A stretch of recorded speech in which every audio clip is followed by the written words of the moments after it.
Hello, this is the Stories Beside channel. I release videos every day for you. Subscribe and click the bell. James, sitting in the stuffy car, gazed out the window with admiration past passing floating landscapes were painfully native. The fields of the forest he had dreamed of, doing time in places not so remote.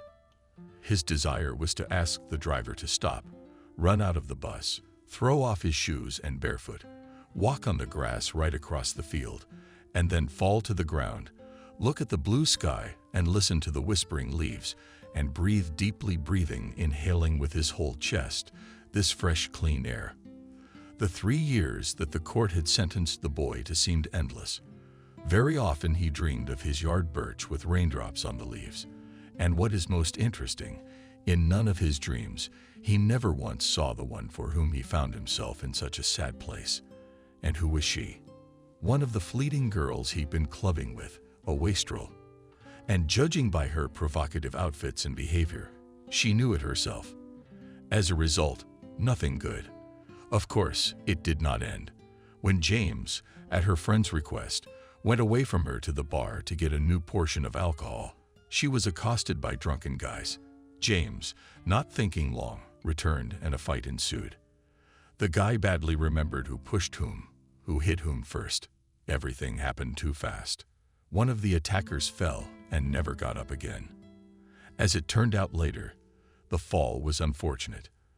The young man had hit a concrete step with his paddle. Did James regret what he'd done? Yes, of course he did. The first time he was behind bars, every night before he went to bed, he replayed the events of that terrible evening.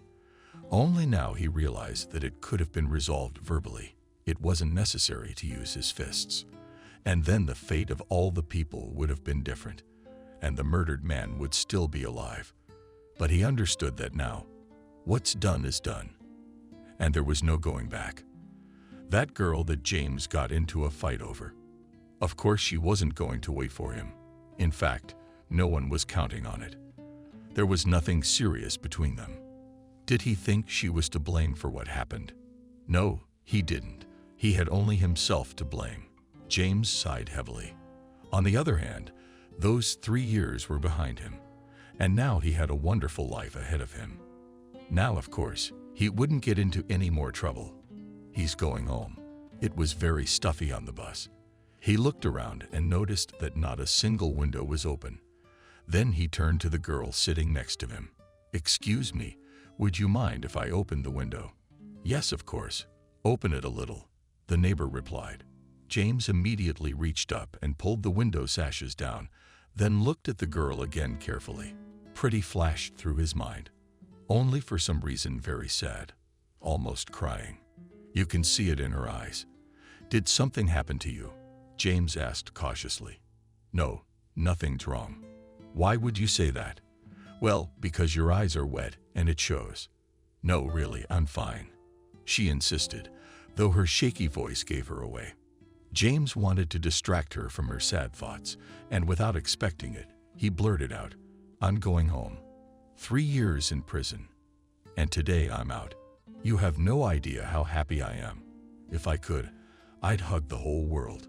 She, interested, looked at the guy, but at the same time cautiously in pity all the money, as if distancing herself from him. "Don't worry," laughed James. "I'm not a maniac. You have nothing to fear. It's just that 3 years ago, I got into a drunken brawl, and a man died because of me. But believe me, I didn't mean it. You see, I've told you everything to the letter. Now it's your turn. What happened to you anyway? My name's James, by the way. What's yours?" "I'm Kathy, but I have a husband, and I'm not dating anyone or anything." "Well, I'm not claiming anything. I just wanted to chat, to pass the time on the road." The guy smiled. "You have no idea how nice it is to talk to a regular person. Besides, if I'm not mistaken, we're countrymen." "That's right. The terminus is in my hometown. You're from there too?" "Yes," Kathy nodded. She looked more closely at her companion. He was a good-looking guy with a good-natured face, and for a moment she thought she'd seen him somewhere before. Could be. It was a small town, And given that they were the same age, they'd probably crossed paths somewhere. And James didn't look like a criminal to me. If he hadn't admitted it himself, Kathy wouldn't have thought of it. Maybe he really just wanted to socialize after such a difficult time in his life. "All right," she replied. "Can we talk about something? How old are you?" "Just turned 25. But where I've been?" They don't celebrate birthdays. That's what Kathy thought. And I was right. We're the same age as them. "So you'd be 22. It was very scary," James exclaimed. I was terrified. But to be honest, at the time, prison time didn't scare me. It was the thought of taking a man's life that terrified me. It took me a very long time to get used to and come to terms with that thought. James was surprised at how easy it was for him to communicate with his new acquaintance. He felt that she understood him like no one else. There was something about the painting that made James feel at ease. They drove the rest of the way over the friendly conversation, and James didn't notice the bus pulling into his hometown and stopping at the bus station. He looked around in confusion. Kathy waved goodbye and disappeared around the corner. It had to be admitted that not much had changed in the time he'd been gone. Even the cab stand was in the same place. Not thinking long, James went in the direction of the cars. It would be a 10-minute drive to his home, and he would finally get to see his father and hug him. In the 3 years he'd been in prison, neither his father nor his brother had written him a single letter. Hate letters. But he didn't resent them. He understood everything. His father was sick before he went to prison.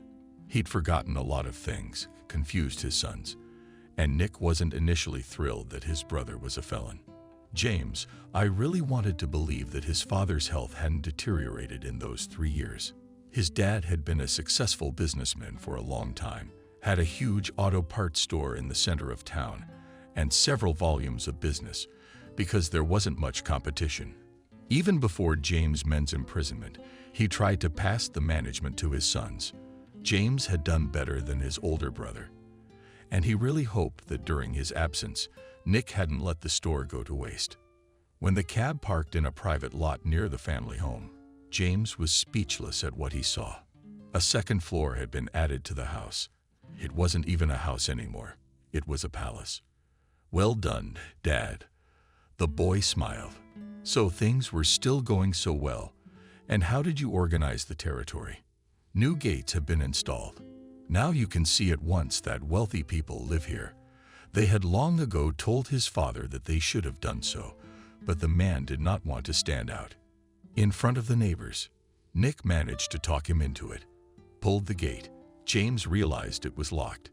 He pressed the bell a couple times and waited. But no one was in a hurry to open it for him. Suddenly, a small box next to the bell rang, and from it came his brother's disgruntled voice. "Who?" "Nick. Hello from the Sparrow. Your brother's back." A few minutes later, James looked at his brother and couldn't say a word out of shock. He hadn't even noticed the travel bag sinking from his shoulder and falling to the concrete. "Died when? Why didn't he tell me anything? I had a right to know. Would it have made a difference?" Nick snapped at me. "Maybe they let you out of jail for the funeral." James squatted down and wrapped his arms around his knees. "Dad, how come? Why didn't you wait for me? Why did he die?" James asked his brother. "A heart attack." Apparently, his heart couldn't handle the embarrassment of being the son of a criminal. "Don't tell me," James muttered. "Where's he buried?" "I'm going to go see him now." "Yeah, right now." The boy got up and grabbed his bag from the floor. "I'll just throw my things in my room." "Where are you going to throw them?" his brother asked indignantly. "This isn't your room anymore. The house has been remodeled, in case you hadn't noticed, and your father's death isn't all sad news for you. Before he died, as if he had a premonition, he made a will. Everything belongs to me now, the stores and the house. So I'm sorry, little brother." Nick spread his hands. "Now do you see why your room isn't here? The house is mine." James' heart was tearing apart.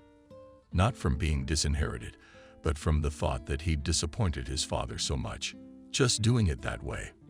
Right after he was arrested, His dad came to see him. The man was completely sane. Apparently, he'd had one of his moments of enlightenment. The last time they met, Dad said, "Son, there's a law for doing things, and I'm not gonna drag you out of here. I realize you didn't do it on purpose, but you killed a man and you must be punished for it, so you can feel the weight of what you've done. But remember, no matter what, you're my son, and I love you very much. If they let me, I will definitely come to visit you in prison. I will be very much looking forward to your release." These words did not come as a surprise to James. He had always known that his father was a fair and honest man, but despite the fact that James was the favorite in the family, and this was noticed by many people, he would never help him in such a situation. The character wasn't right, and James did not understand why his father did not come to see him. The guy decided that his health did not allow, and the reason turned out to be something else entirely. "Fine, let the house be yours, if that makes you feel better," James muttered, "but can you take me in for a while? I'll need a corner until I can get a place to live." Nick pointed to an inconspicuous door under the stairs. "That's where I put all your stuff. But I'm telling you, you've got a month to do everything. If you don't find a place to live and get a job during that time, you'll go to live on the street, and I'm not going to babysit you." That's quite a month. I didn't expect that kind of generosity. James grinned. "A month is a month. Tell me where Dad's buried." Suddenly, the front door opened and Kathy, the one James had met a few hours earlier, walked in. "No show, no sharing at last," Nick shouted. "We agreed you'd go one day, but I called and warned you that I couldn't get the documents so quickly," she mumbled, not taking her eyes off James. "Yeah, is that my problem or what? Who do you think should watch the kid all this time? You'd think I'd have nothing to do. Good mom left her kid for almost 24 hours and doesn't give a shit." Nick noticed that his wife was keeping an eye on his brother. "Yes, by the way, this is my brother released from a place not so remote. But don't worry, he won't be here long." How he got free, Kathy wondered. "But you told me." "Nobody cares what I told you. He's here, period." Nick interrupted her. Kathy looked at James in such a belittling way that he immediately understood. No need to mention that they knew each other. Nick might see it that way. Isis smiled tiredly at James. "Honestly, I don't know what to call you, but it's definitely nice to meet you. Well, I gotta go. I wanted to visit my father." James went to the room Nick had given him. It had been a closet, but now all of James's things had been thrown in there. There was only a couch and a small platinum cabinet where his things hung. It should be noted that before his imprisonment, James had spared no money for clothes, and now he was glad that his brother had kept it all and not given it away to the homeless out of spite. James set his bag by the door and sank down on the sofa by the table. It was hard to accept the loss of his father because he had been in such a hurry to see him. "Oh, Nick, why didn't you tell me?" He could hear the swearing between his brother and his wife. Though it was hardly swearing either, it was mostly Nick. Kathy was trying to justify herself. "I told you to go watch the baby. Mother talk. I gotta go run some errands." And a couple seconds later, James heard the front door slam loudly. Kathy climbed the stairs to the second floor. "To the baby. So Nick has a son, and I have a nephew," pondered James. "It's only been 3 years. How much had changed?" James changed his clothes and was about to leave, but realized that Nick hadn't told him where his father was buried. Then the guy left the room and went up to the second floor. Not knowing which door to enter, he shouted loudly, "Kathy, where are you?" "I am here invited," Anna replied. James entered the room and immediately realized that it was the nursery. The surroundings spoke for themselves. When he saw the baby Kathy was holding, he gasped in surprise. He looked so much like his late grandfather. "Hello, tribe." James smiled, keeping a surprised look on the boy's face. "And what is your name?" "Kevin," answered Kathy, "and we recently turned a year old." "James, I wanted to thank you and ask you to keep our acquaintance a secret. Nick would be very unhappy if he found out." Yeah, I get it. I get it, the guy said. Of course I won't. Can I support my nephew? Has anyone ever told you he looks like our dad? A lot. Yes, Nick said. At the time of your dad's death, we were just dating, so I hadn't really seen him. Nick, I didn't tell you much, and to be honest, I didn't see you that way. He made it sound like you were a bloodthirsty killer with a lot of time to sit around.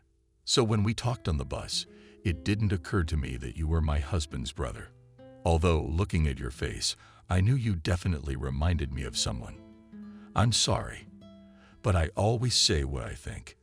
Kathy was making excuses again, but James didn't hear her. He was preoccupied with his nephew. Then the girl explained where their father was buried.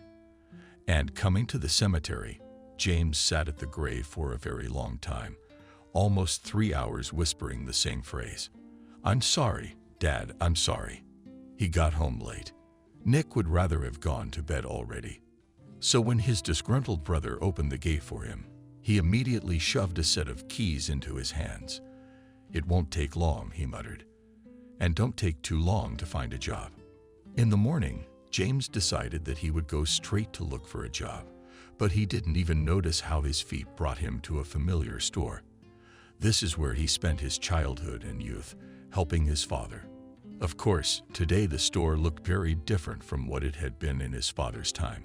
It used to be a small building, but now it was a huge one-story building with glass windows, a huge sign with a ticker, and an inflatable figure next to it called out "Shopper" appealingly. The store's staff had changed completely. James didn't recognize anyone, but the guy didn't give up hope of finding one person. And here a smile lit up his face. "Stephen, James, you're back," sincerely rejoiced an elderly man. He came up to the boy and hugged him tightly. "Oh, James, I couldn't wait for you, Father." Stephen was an old friend of James's father. As soon as the store started to grow and the need for extra hands arose, Stephen was the first to be hired. "Let's go," the man nodded. "Toward the back. We'll have a chat. Tell me about your misadventures." "Yes, tell me about your misadventures." "You don't have much to tell," James replied. As soon as they crossed the threshold of the back room, "Stephen, is it true that my father died for me? That I am already weak of heart? I couldn't take the shame. Nick told me so." "What are you talking about?" "It never occurred to me to shame you. Everybody can make mistakes. We talked to him about your situation many times, and he kept saying, if he did something wrong, let him serve his sentence. When he's released, I'll take him straight to work. And when he found out about the will, I was very surprised. I don't know why he signed it over to Nick, though he was a little slow on the uptake then." "James, the disease progressed." After a while, Stephen glanced at his watch. "Hurry up," James clarified. "Nick is a very strict boss," he replied. "We now have a system of fines, including for absenteeism. You'd better come to me in the evening. We'll have a quiet cup of tea and chat." "Okay," smiled the guy. "I also basically have to go. I still need to look for a job." "What's there to look for?" "Your brother needs a driver. Who knows the specifics of the job better than you? We still have the same suppliers, and you know them well. I think this is the right place for you." Suddenly, the door to the back room opened, and Nick walked in with a wide, heavy stride. "Stephen, how long are you going to be out of work? What do you want here?" Nick looked at his brother unhappily. "Yeah, I found out you're looking for a driver. Come to get a job. You'll take it." "Of course not. I already have a suitable candidate." "Nick, don't anger God by not turning your brother down. You couldn't find a better man for the job." Standing up for James, Stephen. Nick frowned even more and through his teeth muttered, "All right, I'll take it. But I'm warning you, James. Don't poke your nose into the store management. You're just the driver now. Don't forget that." "Not the factories. I won't forget," grinned my brother. "I can get to work right now. Just show me my transportation. And where do I get the accompanying documents?" James worked diligently, as promised, and tried not to get involved in the store. However, when he realized how his brother was doing business, He came to the conclusion that the store was heading for big losses. The first thing James noticed was the overpricing. By doing so, Nick was turning away many regular customers. And here you do not have to be very smart to realize that the store does not bring in the same percentage of profit. But those weren't the only mistakes, and all of this James could bring to his brother's attention. He was well aware that no one would listen to him and would only freak out. Nick was already walking into eternity with a disgruntled face. Returning in the evenings from work, James cooked his own dinner because he was immediately labeled the position here is not catering, and no one has neither time nor desire to cook for you. So you're on your own. Sometimes in the room, James found a container with food. This Kalina secretly left it from her husband. But in general, the atmosphere in this family was certainly unhealthy.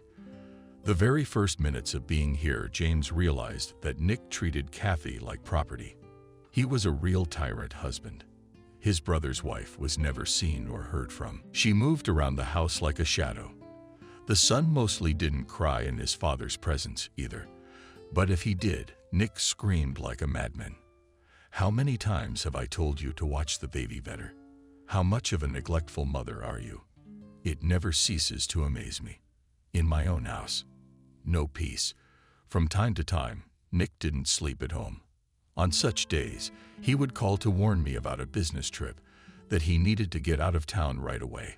Kathy and James loved such evenings because they could talk until late at night. They were very easy together. They chatted about everything but one thing. The woman didn't like the subject, but James still insisted. I really want to understand the reasons why you let yourself be treated this way. You're a smart, beautiful woman, and you deserve better. Can't you just put him in his place once? To make him realize he can't do that. Yeah, tell him you're gonna file for divorce eventually. You just don't understand. Kathy shook her head. I should probably go to bed. It's late. It was like this all the time.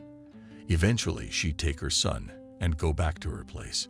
And one time, James had said something that made him want to punch himself in the mouth. It's a strange business trip for Nick, isn't it? I wonder where he goes. Yeah, nowhere, Kathy exclaimed. With his mistress, he doesn't even leave the city limits. And you are so calmly informing me about it. Stunned James. How long have you known about his mistress? Of course I knew about his mistress first, and I knew about that too. I'm not an idiot, but now I don't understand you. Why do you live with him? Explain. He's my brother, of course, but you're not a stranger. I can't bear to see you humiliated. Get up off your knees and show some character. Walk away from him and believe me, he'll come crawling back for you. When he sees you're not a spineless creature, he'll change his attitude. Has it never occurred to you yourself? It never crossed my mind. And what's more, I broke up with him. But you know what the point is. I raised my voice at the orphanage. Kathy. But then I stopped talking. That's it. Let's drop the subject. I'm going to bed. She left, and James was left sitting in the kitchen in bewilderment. What does this have to do with the orphanage? The guy thought, orphanages don't leave their husbands. Or is it so important to her material well-being that she is ready to put up with a boorish attitude and change? In all the time she's been living here, James has never once heard Nick speak calmly to Kathy. He was always yelling at her. It was late evening and James was already asleep, tired from the day's long haul of goods. But as sound asleep, he was awakened by some strange sound, like a fall. It was coming from the second floor. James sat up jerkily on the couch and listened. Yes, it was.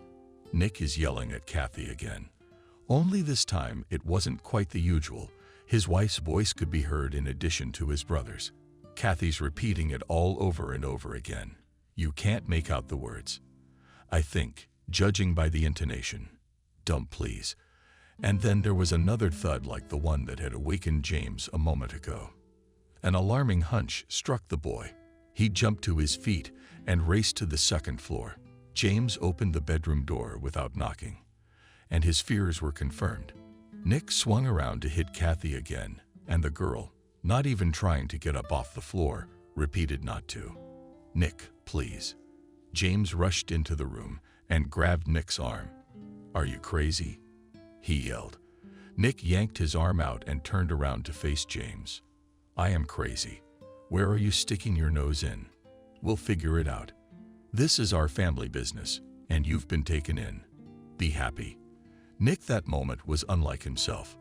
His eyes narrowed, and the glimmers were of anger. "Get out of our bedroom." "No," James shook his head negatively. "You have to promise not to lay a finger on your wife. What's her fault that she deserves to be treated this way?" "Well, if you're so interested, I picked up this pathetic orphanage from the street. She didn't even have a place to live. She managed to blow the apartment the state gave her. She went to a friend's house. I took her in. I dressed her. Abdul, she should kiss my feet. And she what? She can't take care of a child. The house is messy and dirty, but she's got plenty of time for tail wagging." "Nick, what tail? Are you crazy? Your wife never leaves the house. She sits like a mouse." "Yeah, but when she comes out with me, I see her staring at men. Just give her a free pass. I see you're obsessed with your thoughts, and it's useless to change your mind. But in any case, you have no right to hit her. It doesn't suit you. Divorce. And I'm telling you again, mind your own business. Go to your place. And don't worry, don't touch her. Go to bed." What a bunch of protectors. Nick lay down on the bed, making it clear that he didn't want to talk anymore. James glanced at Kathy, who was rising from her knees, trying to cover herself. She was wearing a nightgown. The girl couldn't even look up at James. The boy realized she was uncomfortable and hurried out of the room. In the morning, James waited until Nikolaev slammed the door behind him, the front door, and the car goes out the gate, before leaving his room. Not finding Kathy on the first floor, he went to the second. The guy decided to talk to the girl by all means. Knocked. He entered without waiting for permission. She only had time to throw on her robe. Without asking anything, he walked quickly over to her and opened her robe with a jerk. "Are you crazy?" shouted Kathy, trying to cover herself. "Believe me, I'm not for the purpose of admiration, but my hunch was confirmed," James said grimly. Kathy's body was covered in bruises. Some were fresh. Some were already nudging. "So he beats you so you can't see anything. Doesn't touch your face. Right? If I just didn't understand why you were around him before, now I'm stumped." "Kathy, do you like this life, or is there some other reason? Where am I going? You've heard I'm an orphan. So, you talk like you're a leper." Surprised James. "No, it's not just that." Kathy couldn't hold back her hysterics any longer and turned to screaming. "You think I haven't tried leaving your brother? I rented an apartment and enjoyed my freedom and a quiet life. But he found me quickly, took my son, and told me I could go away. But he wouldn't give me my son." Kathy was sobbing, spilling out the bitterness and resentment that had long accumulated in her. "I didn't see my son for a week. Every day I wandered around the house like a beaten dog, begging to be let in. And he reveled in the situation. When he finally let me in, he made it clear that if I wanted to divorce him, he would not prevent it. But his son would stay with him. He has a place to live, money, and most importantly, he has connections in the city administration. He opens some offices and doors with his foot. Whose side do you think so-called justice will be on? The situation is definitely not in my favor. An orphan with nothing, not even a job." James was silent when he suggested Kathy dump his brother. He didn't think much of his nephews. He thought he'd definitely stay with his mother. And here we are. Nick had certainly changed. He hadn't been so cruel before, though he was 5 years older than James, but they'd grown up together for years, and the younger man had never noticed such tendencies in his brother. But then James remembered his father's words. He'd told him that Nick should never be given power over people. He hadn't explained why he'd said that, but he must have noticed his eldest son's tendency to violence. That there was nothing to say interrupted his musings. "Kathy, because I'm right. I have no way out. I guess it's fate. All right, James, I got to go feed my son." James never said anything. He went to work, didn't even eat breakfast. All day long, he couldn't get this situation out of his head. It can't go on like this. He had to find a way out of this. The guy still had a week to live in his brother's house. Then he would pay him the first paycheck and hope that James would immediately rent a place and move out. That was basically what James had planned to do. But now he will not live in rented accommodation and will offer his Kathy himself to stay somewhere. At least at Stephen's, the old man won't refuse. And then how to leave his nephew with his mother. You could, of course, tell the court how Nick beats and terrorizes his wife. But will they listen to his words? The words of an ex-con need convincing evidence. The first place to start is to record Kathy's beatings. That document would carry weight in the divorce. And Nick couldn't sleep. Half the night. He rolled over from side to side with Jenna sleeping sweetly beside him. Nick had been visiting her for a long time. He liked spending nights with her, but not much more. She was, so to speak, for the soul. At the beginning of their relationship, he made it clear to his mistress that he wouldn't leave his wife under any circumstances. Then the girl agreed, and now she was blowing her lips on his knee. That's all right. If she continues to be insolent, Nick will be able to put her in her place. In this, he has no equal. Today, Nick, as usual, called his wife and reported about the business trip, but now something was bothering him. And he understood perfectly well that it was his brother living in his house that was bothering him. They were getting too close to his wife. Nick didn't like it. Kathy. He was jealous of every pillar, but she never gave him cause for jealousy. Well, God forbid any man, but God forbid any man to fix his gaze on her. And Nicolay's blood boiled instantly, and at home he took his anger out on her. Tired of insomnia, he sat up in bed and lit the earpiece. "What are you doing up?" Jenna mumbled through her sleep. "I can't sleep. I'm going home. I'm restless." Like home. Jenna opened her eyes immediately. "You told your wife you were out of town, but it's okay. I'm back. I'll surprise you." "Oh, it's up to you," grumbled the disgruntled woman and rolled over to the other side. While Nick drove the car home, he had worked himself up into such a state that he was simply furious. Scenes of his wife and brother together kept popping up in his head. What could they possibly be doing? "You're staying at my house. Shouldn't have traveled yet." The house, he was greeted with peace and quiet. Nick didn't even turn on the lights. He flew to the second floor and opened the bedroom door. Right. How was he right? The bed was empty. Not even sprawled out. He immediately went downstairs and didn't knock. Swung open the door to James' room. Fire at hand, finding a light switch, he turned on the light. But James sat alone. Kathy wasn't here. Nick's heart eased a little. That it was morning. I'd overslept. James woke up, squinting against the bright light. "Kathy, no. In the bedroom. Where is she?" "So why are you asking me where your wife is?" "First of all, stop yelling. Maybe she's in the bathroom. The bed hasn't been assigned. She's not in the house. What did she say last night? Maybe she was going somewhere. I don't know. I didn't see her last night." Nick came home late, went straight to bed, and the house was quiet. And I thought she and her son had gone to bed. Kevin's right. It's not like I wasn't looking in the nursery. Nick ran up the stairs again.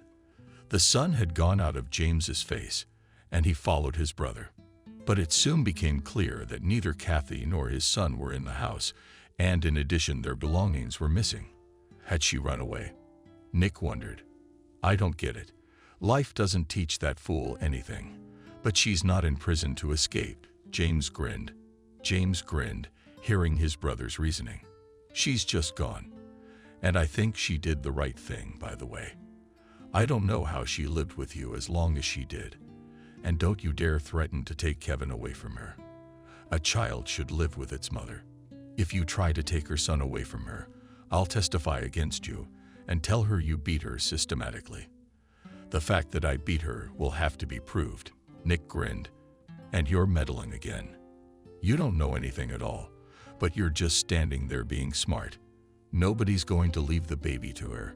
Just like no one's gonna listen to you. She's the one who's all decent and modest now. But you have no idea what a fun life she led before we met. I told you she even blew off the house they gave her after the orphanage. Why am I surprising you? You don't have to answer that. I can see that.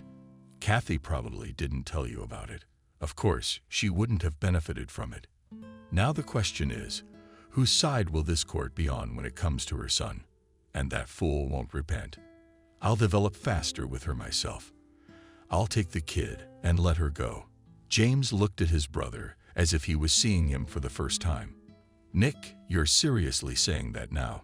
Didn't you do some weird stuff when you were young? We're all sinful. I, for example, remember very well how your father took you away with the police and clearly you weren't vacationing there. And Kathy is a normal person and a caring mother now. She doesn't drink and she doesn't go out. And she cares about her son. Leave him alone. No, Nick was stubborn. We got the whole town on edge. But he's still got that bitch. I'm gonna make her cry. The next day, Nick searched the city in the morning, using everyone he could find. But he couldn't find his wife. She had no friends, and only after 2 days of active search it turned out that she had bought a train ticket to Vladivostok. Nick checked and found out that the girl never reached the final station and got off the train somewhere earlier. But where is unknown. Only now the man realized that this time it was much more serious. Kathy skillfully covered her tracks so that he could never find her. The man returned home angry as hell. And when he saw a satisfied James in the kitchen, cooking dinner, he was even more furious. I don't understand why you're still working here. You got your paycheck for the month. Well, let's get out of here. It's time to get an apartment. Yes, I will, grinned the guy. I'll do it tomorrow. I was just worried about the picture. But now I'm sure you won't be able to find it, so I can move out with a clear conscience. Get out of here, hissed a furious Nick. Get out of here. Right now, I told you. It didn't take James long to find a place to live. Stephen found out that it was time for James to move out from his brother, immediately invited him to stay with him. The house is a big man long ago divorced. The daughter has grown up and lives in another city.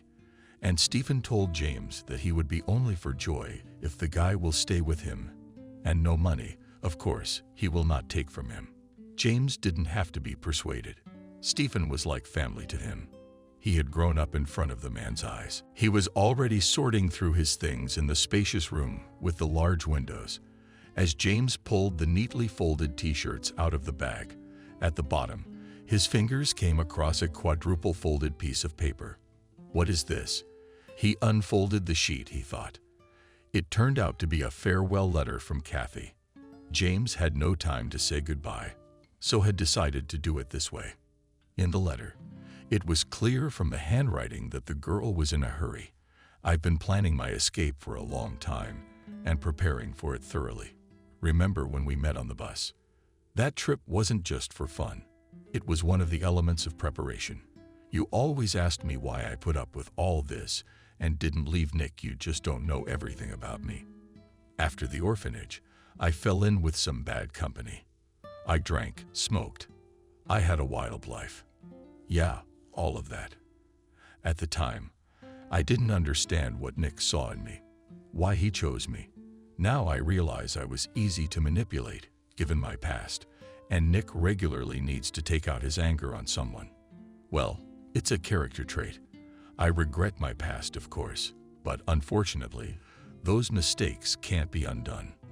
Now the whole point of my life is my son, and I can't lose him. Thank you for everything. Such good people in my life met very few.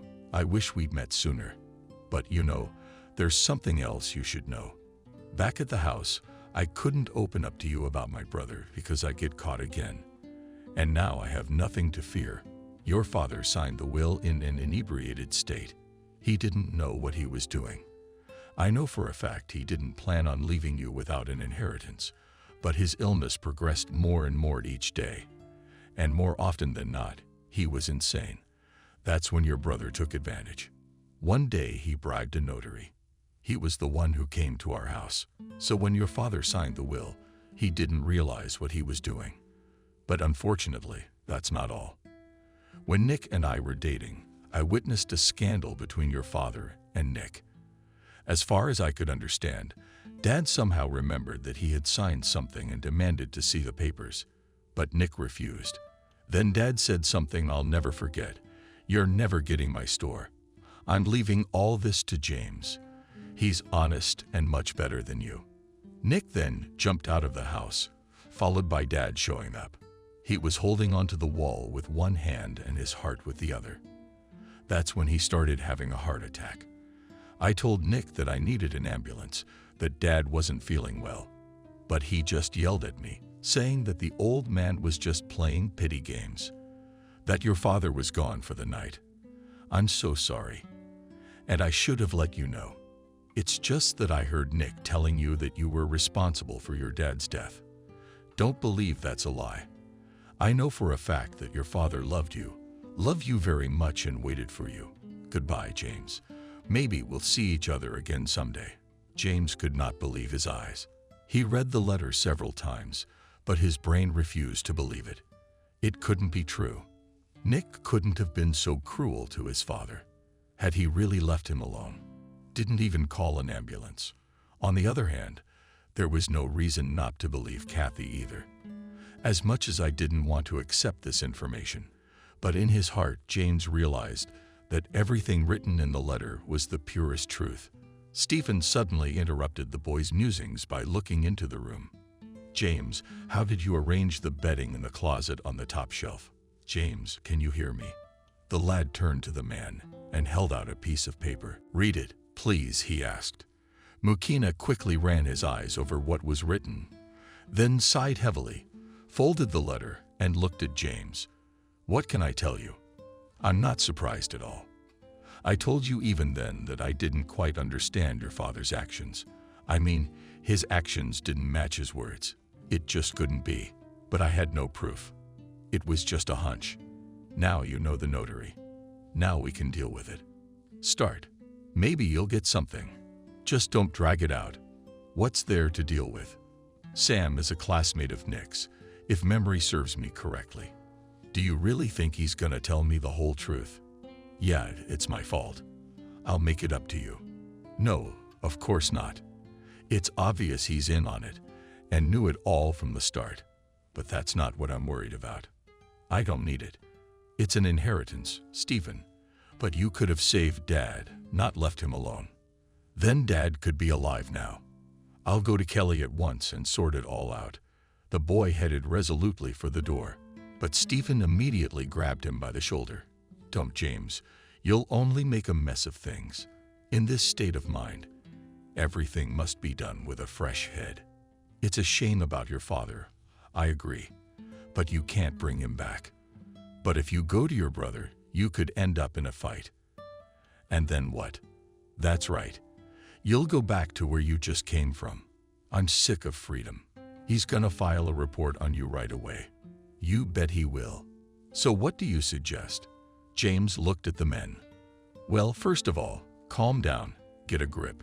Secondly, take a sick day at work, so you don't cross paths with your brother. Better yet, take care of your inheritance issues. Challenge the will.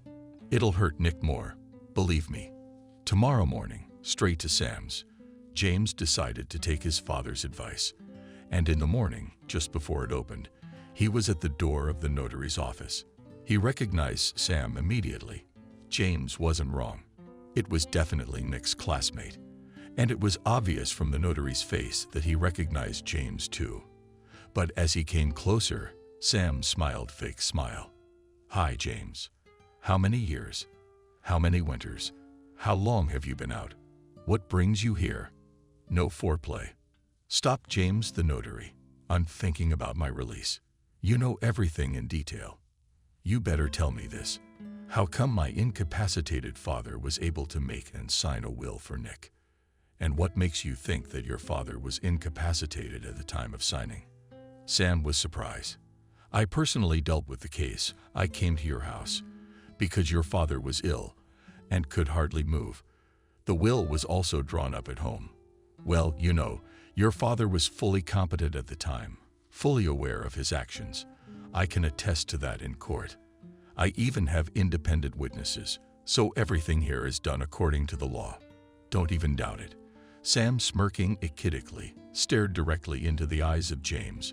Suddenly the latter, unable to stand it, grabbed the notary by the breasts, and with all his might was coming against the brick wall of the building.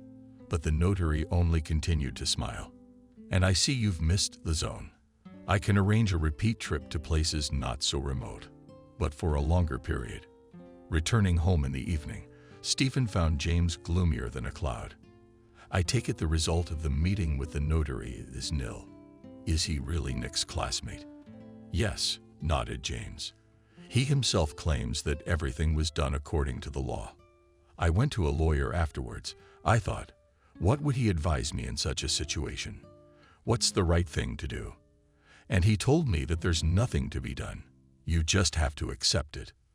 There's no medical examination, so there's no way to prove he's incompetent, and the rest is just words.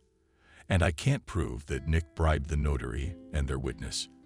Yeah, that's a bit of a stretch, Stephen. Unfortunately, I'm going to have to upset you even more. Your brother called me into his office today and yelled so much he drooled. He already knows you're living with me, but he said he doesn't care. But the fact that you went to the notary and threatened me, I didn't threaten him. James was outraged. It was just a little temper tantrum. James, it's not in your interest to go on a shooting spree. You understand, everything must be done according to the law. No amateurishness. This Sam has already reported everything to Nick. Your brother's furious. You have no idea how he yelled one word. You're fired as of today. Here's your papers. Nick threw them in my face. Told me not to show my face to him again. And my brother, by the way, he said he doesn't have one anymore. Well, that's to be expected. I don't want to see Nick myself. I'm afraid I won't be able to control myself. I was only staying with him for the picture. I was afraid to leave them alone together. And basically, I can say I don't have a brother anymore. You're talking about the law. According to the lawyer, I can't do anything. What are we left with? A notarized document against the word of a felon. That's ridiculous. Yeah, scratching the back of Stephen's head really isn't fun. What are you gonna do next? What I can do, I'm gonna look for another job. I can't be a bum sitting on your ass, but that's where I can help you. A man exclaimed. I recently met a friend of my daughter. I do not remember exactly what her job title is, but I know that she delivers medicines to pharmacies. Well, she needs a driver because she can't drive. And the one from the other day quit. The only inconvenience is having to drive all over town. Well, I don't think that's gonna be a problem for you. So you'll do it? Yeah, sure, I'm in, James exclaimed. And in a couple of days he met Lucy and started his new job. Lucy turned out to be a cheerful girl with a short haircut and all the time tried to talk, silent on the first James. And the guy was not up to fun. He did not let go of heavy thoughts about his father and his mean brother. But in the end, James and Lucy became friends. To be honest, Nick was having a hard time with it, too. As soon as his girlfriend found out his wife had left him, she was at his door 2 hours later with her things, arriving without a call, just putting the man before the fact. I wonder what you expected. You're free now, which means there's nothing stopping us from being together. Your wife left you. I mean, sleeping with me means you're right there, but living together, we'll think about it. No, my dear, it won't work that way. Jenna, my wife is not gone forever. It's temporary. As soon as I carry her, I'll bring her back here. To what end? Exclaimed an indignant Jenna. She's made it clear to you that she doesn't want to live with you. Why would you force someone to do that? Especially since you're not alone. You have me, and I love you very much. Nick gritted his teeth like a toothache. He knew perfectly well what exactly Jenna loves: money. That's the only love she had. Jenna, we have a son in common, And in case you haven't forgotten, he continued to insist on his point. And my son has to live only with me. I will never give up on him. Okay, immediately agreed the girl's son. Take the son and file for divorce. What's the problem? Aren't you going to raise him? What's wrong with that? Yes, I don't want my son to be brought up by a stranger's woman, no matter how she is, still a mother. So in your eyes, I'm a strange woman. That depends. Not to me, but to Kevin, yes. Okay, there's no point in arguing. That's what we'll do. You're here for now. Since the woman's here, the house still needs cleaning, eating, cooking. I don't mind. But as soon as I get my family back, you can't be here. And without any scandals or hysterics. Is that okay with you? No, it's not okay with Jenna's pouty lips. But I'll stay. Maybe I'll get lucky and you'll never find them. She's done a lot of planning for her escape. You can tell. Nick decided not to tell Jenna that he was currently in the process of divorcing Kathy. His plan had long been to divorce his wife officially and determine his son's place of residence with him. He had even paid all the right people so that there would be no problems. Soon, very soon, all the documents were to be in his hands, and that's when he'll find the picture from under the ground. He would get this scum and take away his son not just for nothing, but on the basis of the relevant documents. He knew perfectly well that his wife couldn't do without her son. And under such circumstances, she herself will come to him on her knees and will endure all the humiliation. He wouldn't let her come back right away. He planned to torture her for a long time to make her realize what a lowlife she is. But then, of course, he would bring her back, because Kathy was the one he saw as his wife, and certainly not Jenna. The latter has a family, and they could stand up for her daughter. And Jenna had a temper of her own. Nick was a little afraid of her himself. He knew if he laid a finger on her, she'd pull your hair out. Jenna was definitely not replaceable to the new Kathy. So he's looking for a wife, no matter what, especially since he already knows the train number and the carriage she left in. So he planned to talk to the conductor personally. Maybe he could find out at which station she got off. The man glanced nervously at his watch. Soon this very train will be passing through town, and the very conductor is on shift. So he had to get to the station right away. Good job, he muttered. Get dressed. But don't forget, it's only temporary. After these words, Nick flew out of the house and jumped into the car and drove in the direction of the station. There was still a lot of time before the train arrived, but his patience had run out. Like a hunter, he followed the trail of the beast. He knew he could never live in peace. He had not found his wife. The guide looked at the man glumly and muttered, "Well, actually, I've already answered all the questions. I remember her. She was still with child. But what station did she get off at? I can't tell you. I didn't see her. Well, what if you try?" And Nick carefully put the 5,000th bill into his jacket pocket. The conductor carefully watched his movements and then said, "But you'd say it's important. Let me think about it. I'm afraid of being wrong, of course. But there are two possibilities. Either in Nellie she's gone off, or she's a bogra. No, wait.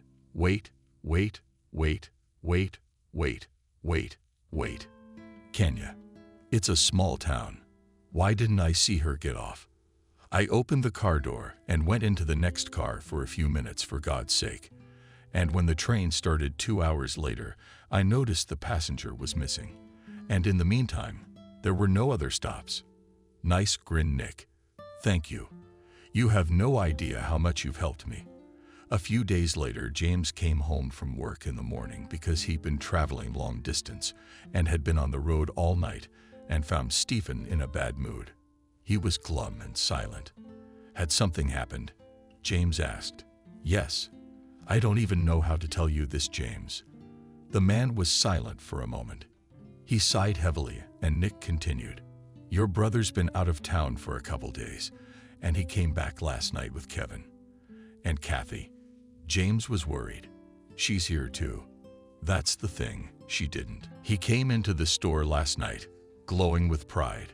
He was telling everyone that he got his son back. He shouldn't have to live with a negligent mother. The boy needs a man's education. James' fatigue was gone. What to do? He pondered aloud. Kalinka would never give his son to him herself. We must go to Kelly.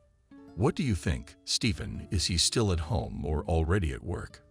But what work? Who's he going to leave his child with? Probably at home. But I'm going to my brother's. Take your time, James.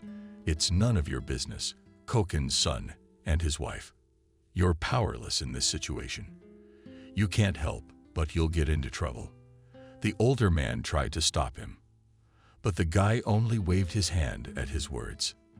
He drove up to the house just as Nick was driving the cars out of the garage. What about Kathy? Where is she? Shouted James on the run, ignoring his older brother, who tried his best to block his way into the house. But James managed to push him away and flew inside, running into the kitchen. He saw a young stranger with very bright, even a little vulgar makeup, trying to feed porridge to Kevin. But the boy was crying, drinking food, and calling for his mom. Who are you? She stared at the unknown guest. That's my brother. Nick's disgruntled voice was heard behind her back. Don't worry, he's leaving now. Answer me, where's Kathy? James turned to his brother. How the hell should I know? Yesterday she was in a small town called Kenneth. Where is she today? God only knows, and I don't really care about her, you know. I wanted a son, and as you can see, I got him back. What right did you have to take a child from its mother? Legally, just so you know, while that lunatic was hiding from me, I divorced her, and the court determined the son's place of residence with his father. And I'm the father, so that makes Kathy a criminal. She kidnapped my child from me. How could you do such a thing? James couldn't believe his own ears. I'm amazed at how despicable you are. Where did you get all this from? Kathy is a wonderful mother and doesn't deserve to be treated like this. That's from your point of view. But the court agrees with me that Kathy is a disgusting mother with a past like that. Leave her past alone, James shouted. I repeat, we are all sinners, you included. What matters is what we are today. Your wife's ex-wife is a good person now too. Or do you think he's the one pointing his finger at Jenna can replace her as a mother? That it's a worthy option. Actually, I hear everything. Tried to resent Jenna squeamishly swiping the remnants of porridge from the bright manicure. But the man did not even pay attention to her, continuing to argue. I still haven't heard. Where's Kathy? What did you do to her? You mean you just took your son and left her in another town like nothing happened? Yeah, I wouldn't believe that for the life of me. You beat her up again. How many times have I told you to mind your own business? Well, don't worry. Soon your little picture will come crawling back to me begging for forgiveness. And I didn't even have to hit her to do it. Now get out of my house and don't make me call the police. And without the police, I'll be kicked out. James, clenching his fists, slowly approached his brother. Nick watched him warily and immediately slipped his hand into his pocket, frantically fumbling for his cell phone. Come on, relax, the guy grinned. I'm not going to get my hands dirty. I'm leaving. But I warn you, if Kathy doesn't show up soon, I'll be back. And that's when you'll be in trouble. But Kathy showed up that afternoon, close to evening, disengaged, with black circles under her eyes. The girl walked slowly toward the more familiar gate. After standing for a moment, she pressed the bell button with a shaky hand. James watched all of this, not far away in the work car that his boss allowed him to keep. He was sure that when she returned to town, the first thing she would do would be to see where her son was. And the guy wasn't wrong. But when he saw Nick open the gate, he pushed his wife away. His hands clenched into fists of their own accord. Kathy staggered, but managed to stay on her feet. What exactly Nick had yelled in her face, James hadn't heard. Yeah, it didn't matter. So the whole situation was clear. Then he defiantly slammed the gate in her face, and the girl remained standing outside the gate with her hands over her face. Her whole body shook with sobs. James started the car and cautiously approached Kathy. Get in, he said, opening the passenger door. He won't let you in the house anyway. There's no point in standing here. Get in, I said. The girl obediently sat down in the cabin, and again emotions took over, jabbing at his shoulder. She burst into tears again. How did he manage to find us? I was sure I had carefully concealed everything. The look in her eyes, full of despair and longing, made James's heart ache. He beat you. No, not really, but it doesn't matter now. I've seen the paperwork, James. He should have Kevin now. I no longer have rights to my son. I can only see him on weekends and only in front of Nick. How am I supposed to live? I don't know what to do. Don't worry. We'll find a way out, mumbled James. Right now, you need to calm down and come to your senses. I'll take you to a very nice man, Stephen. I live in his house, and I think there's room for you there. Meanwhile, on the second floor of the huge house, Nick opened the blinds a little. He watched the couple in the car with hatred. He saw that James was driving, who was currently hugging his wife, albeit his ex-wife. Nick wasn't going to break up with her for a second. Right now, he needed her to feel her petty nature. He would make her grovel for a long time before he would allow her to be reunited with her son. He must teach that ungrateful wench a lesson. Nick's fists even itched with anticipation. The car started abruptly and was soon out of sight. I wondered where my brother was taking my wife. But no, this wasn't how it was supposed to be. Nick had planned to keep his wife under the gate all night. That's when Jenna quietly entered the room. What's next? She said loudly. Your wife showed up. How are we going to live? I really want to believe that you don't have the sense to welcome her with open arms. And I'm the mistress of this house now. I don't want to see your painting here. Your child is in my care, so don't even think about letting her in here. Are you trying to dictate terms to me? Nick, if memory serves, the day you showed up uninvited, if anything, with your stuff, I warned you you were here on loan. And if you tell me what to do, you're out of here in a heartbeat. Oh, really? Bright eyes. Jenna, calm down and don't yell at me. I already told my parents we're living together now, and I'm not gonna embarrass myself in front of them. Married and divorced. You can forget about her. If you let her in here again, I'll give her a beating so bad she'll forget she ever came here. Don't you dare, yelled Nick. She has to come here and humiliate herself. That's part of my plan, and it's the part that gives me the most pleasure. No one was going to let her in the house now. And by the way, she can see her son, but only in my presence. In the morning, James woke up to an incomprehensible noise coming from downstairs. It seemed that there were guests at home early in the morning. But who could it be? He jumped up and started to get dressed, but he didn't have time to go out. Stephen came into the room, looking alarmed, to say the least. James, there are policemen downstairs looking for the basket. For what purpose? And why would they be looking for it in the next room? And why don't the police understand anything? Stephen shifted from foot to foot, and it was obvious from his face that he wanted to say something else but couldn't find the words. You're probably better than that, James. The news isn't good. Nick. Anyway, his body was discovered late last night. They say he was murdered, and well, they suspect a picture of the deed. Like murdered. It can't be. But there was no time for James to get an answer. 2 policemen entered the room. They quickly looked around the room, and one of them pronounced, "When was the last time you saw?" James still sat down on the bed because his legs refused to hold him. And without answering the question of the police, he asked them a counter question. What about Nick? You don't know. Someone stabbed him with a sharp object last night. The stabbing went straight through the heart, and we suspect your sister-in-law. Yes, James, have you been slow to make sense of what the cops said? Not anymore.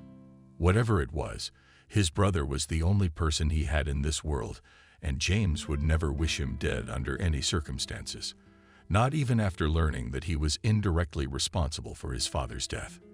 The policeman kept asking questions, but James heard them as if through absorbent cotton. Kathy looked at the policeman in surprise. Why her? What makes you think Kathy is guilty? I know she had nothing to do with it. We came here together. She said she was tired and went to bed early last night. And have you seen her since?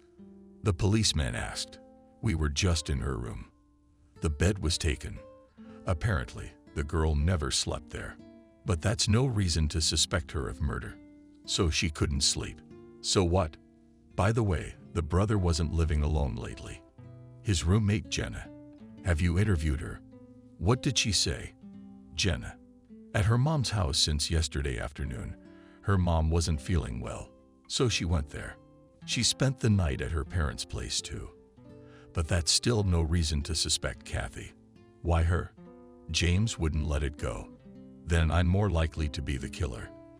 First of all, my brother and I were fighting over the inheritance, and secondly, I was already in jail. You're right, agreed the policeman, and we'd certainly consider you for the role of murderer. Don't worry. But only if it weren't for one thing. Nick's neighbor, an elderly woman who suffers from insomnia, saw Kathy running out of the house in the morning with a baby in his arms. The second policeman, who until that moment had been silently shifting from foot to foot, suddenly uttered, addressing his partner, "Listen, enough. It's already clear that the girl is not here. We need to declare an interception plan before she skips town."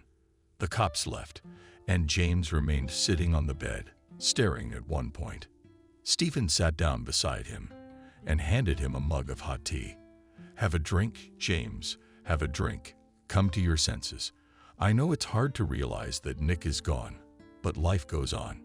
James clutched the cup of tea tightly in his hands, ignoring the fact that it was very hot. "I can't accept it. Stephen, first Dad, now Nick. Really, I didn't recognize my brother the last few days. He changed a lot during my absence. I never could get through to him. Maybe I should have just sat down and had a heart-to-heart talk. Maybe then he'd be back to his old self. James, has Nick always been like this? And did your father see it? I'm not condoning the picture, but it's his own fault for bringing it to this state. The girl was desperate and didn't realize what she was doing. He just gave her no choice. Do you believe the picture killed him too?" James looked at his companion in surprise. "James, did you hear the cops? They said that the neighbor saw Kathy running with Kevin in her arms. Because she went to bed in the evening doesn't explain anything. It's not like we can say she was there till morning. She could have left the house quietly at any time. Where do you think she'd go? Yeah, to her sons, of course. And then it all worked out so well. And she wasn't home either. They probably started fighting again. Maybe your brother even hit her. She couldn't take it anymore. Grabbed the first thing she could get her hands on. The police still haven't figured out what was used to stab her. The murder weapon wasn't found at the scene. I think it's more than obvious, James. I understand that you like Kathy. I like her too. She's a very nice girl. But you see, anyone, even the kindest, most positive person, can be driven insane. Especially if the bargaining chip is your kid. Kathy will probably go on the run again, and you need to organize your brother's funeral. There's no one else to do it. A funeral. I don't understand, James asked. He still couldn't come to his senses. He wished that everything that had happened had been a dream, just a nightmare. He woke up and it would all be over. But there was no waking up. His brother was gone. Kathy was gone again. Did he love her? Yes, now he could admit it to himself. He was willing to go through all the hardships with her and fight for Kevin. James had always imagined how great it would be for the three of them, him, Kathy, and Kevin. But now it was all empty. He stood up, setting the cup of tea on the nightstand that was already there. The boy never touched it. Then slowly turned to Stephen. You're right. I'll take care of it. Don't worry about it. I just don't agree with you about the painting. Well, she couldn't have taken her brother's life. I really want her and Kevin not to get caught. At least not until they figure out who the real killer is. You and I know how my brother did business, so she wasn't the only one who might have wanted him dead. But a few hours later, word got out that Kathy and the baby had been found. caught at the train station as she was about to board the train. Seeing a police squad heading in her direction, she threw her arms around her son, and thus confirming her guilt in the eyes of the police. Nick's funeral was crowded. Many people in town knew him, but it wasn't just acquaintances who came. It wasn't a big town, and people liked to gossip. And this was a big deal. A big store owner was murdered in his own house. And who did it? His wife. His own wife. Really, it's all the talk of the town. Jenna sobbed the loudest, with a beautifully tied black silk scarf on her head.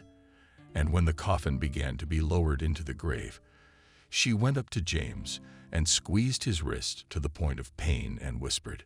But even looking at it, the picture, thank God, she was captured. Let them lock her up for a long time. People like that shouldn't be out of jail at all. She ruined our whole lives with that knee. And we were going to get married. He even asked me to marry him the other day. So now I'm practically his lawfully wedded wife. So what's the bottom line? The Hares, if I'm not mistaken, are you and his son. As the conversation progressed, Jenna's tone changed at the end. People who saw Nick off to his last journey began to involuntarily listen, wanting to catch the essence of the conversation of the relatives of the deceased. Those who were particularly curious even tried to get closer. But James pulled her back. Let's leave the inheritance talk for later. I haven't thought about it yet. No, of course you haven't. He grinned evilly at Jenna, straight up innocent sheep. Dab and her brother hated each other. Kathy was a murderer. So the only one who was close to Nick and really loved him. That's me. And I'm gonna be out of business because we didn't get the damn stamps at the registry office. Jenna's tears dried immediately, and there was only a greedy light in her eyes. James couldn't help but wonder. He hadn't known her until now, but it took him a few minutes to realize that she and Nick were worthy of each other. Her brother certainly wouldn't dare raise his hand at her. That would probably backfire too. James took a close look at her face, though. Despite the fact that it was strong, up close, it was obvious that the plump lower lips was not a gift of nature, but the result of a blow. Consequently, things between her and Nick were not all that smooth as she was trying to present here. It had been rough too. Even later, in the dining room, acquaintances began to approach James with expressions of condolence. James nodded. Look, what a wonderful man his brother had been. But it was flattering. Lying only made him feel disgusted. All he saw in his eyes sad them only curiosity. They were genuinely interested in who would get all the stores now. So they came up to shake James' hand. Although a few days ago, many of them, having met James on the street, would not even say hello to the former criminal. At some point, the guy felt like he might explode. He wanted so badly to yell, enough. Nick was not a saintly, kind-hearted man. What are you all saying? And you know it. And Kathy is not a brutal murderer who's in jail. Stephen had an eagle eye on James, sensed his mood.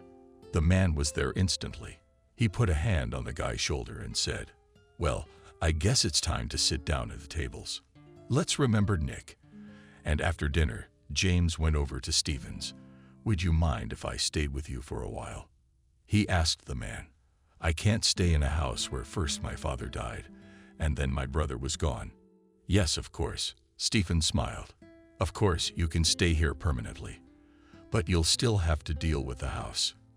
If you can't live there, you can sell it. Stephen, I'm in no condition to talk about this right now. I'm thinking about the painting. Do you think they'll let me talk to her? I'd like to ask her myself how it all came about. Well, why not? The man shrugged. Dating. It's not illegal. We could try to get a meeting. We just need to find a lawyer. James managed to get a date with Kathy after a few days. And there he was, sitting across from this pale girl. And the first thing he heard from her was, James, I didn't do it. I didn't kill Nick. He exhaled. He believed her right away.